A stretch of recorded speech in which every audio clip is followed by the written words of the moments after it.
Məlik Dadaşovun oynadığı 2 rol var idi ki, o bu rolu oynamaq istəməyib. Onlardan biri O Dünyadan Salondakı Şeyx Nəsrullahdır.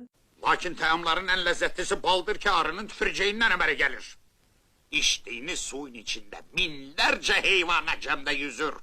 Digəri isə Fəryaddakı Xaçaturyan. Sənətkar hər iki rola görə də dərin təhdidlərə məruz qalıb. İlk dəfə, elə mən birinci dəfə ekrana gələndə orada bir söz var, deyirəm ki, erməni arvadına, deyirəm ki, mataq, arşalus mataq bir sözüm var. Zaldan birdən gördüm, bir dənə arvadın səsi çıxdı, görünür, çox qəzəbli idi ermənilərə qarşı. Döndü ki, Allah sənin canını alsın, zəhrimar, bir dənə belə söz, elə təhqir elədi ki, mənə o söz xoş gəldi, inanın mənə. Çünki mən bildim ki, bu obrazı yaratmışım. Hələ ermənilər ərinməyiblər, Fəryaddakı Xaçaturyan roluna görə adama milli qəhrəman adı veriblər. Məlik Dadaşov da məcbur olub çıxıb ASTV-də müsahibə verib ki, mənə bu ad lazım deyil. Sənin Məlik Dadaşovun ən çox hansı rolu xoşuna gəlirsə, şərh bölməsində gözləyirəm.